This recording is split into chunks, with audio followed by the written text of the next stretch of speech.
Good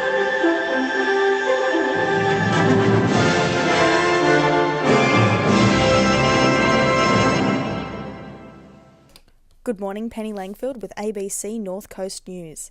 The member for Lismore, Thomas George, says a proposal to upgrade the Summerland Way was originally National Party policy. The campaign to provide an alternative route for heavy trucks was a major focus of this week's Regional Transport Forum in Ballina.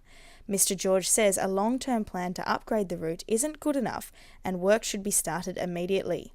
He says the then Roads Minister Joe Tripodi dismissed the same idea in 2006 without giving it proper consideration. It was something that was ignored just on principle. I don't think it was ignored on proper reason. And we asked for a comprehensive study to be done, but he didn't do that. It was just ruled out after a cursory study was done by the RTA.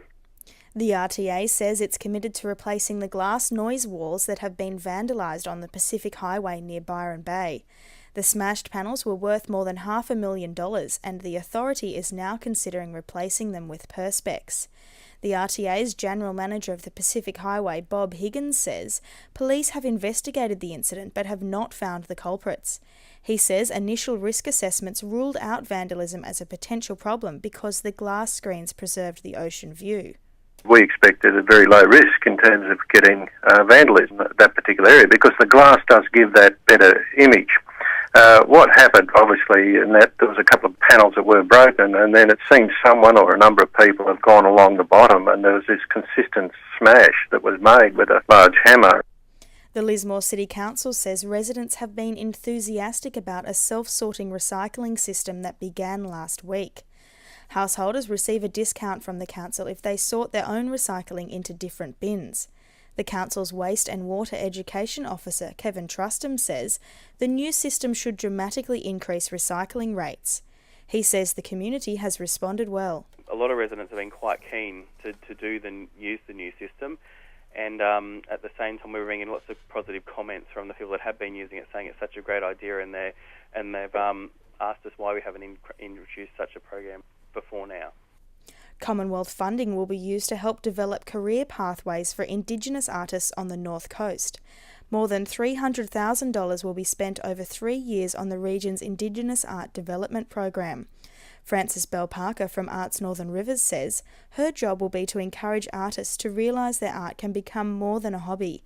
She says there is an abundance of undiscovered Aboriginal talent in the local area. There's also a lot of artists that don't call themselves artists. They just happen to do it as a hobby and they're not aware of what their talent can actually lead to career-wise. Disabled residents in the Tweed Shire can now use a new mobility map to find out which areas have the best access facilities.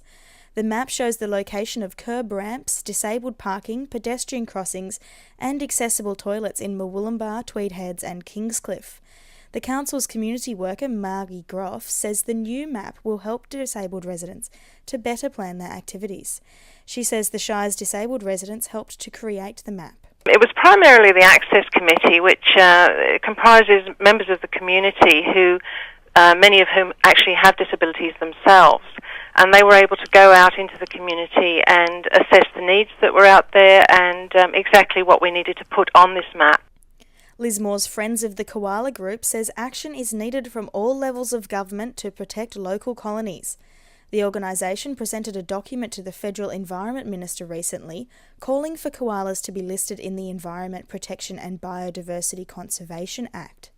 The group's president, Lorraine Vass, says there has been a dramatic increase in disease rates in the koala population across the eastern seaboard. She says she will continue to lobby for better protection of the native animal. We have some understanding of how the processes work, and what we believe we now have to do is keep the pressure on. And quite frankly, we'll be doing that directly, and we will also be doing it through our local member, Janelle Saffin. That's ABC News Up to Date.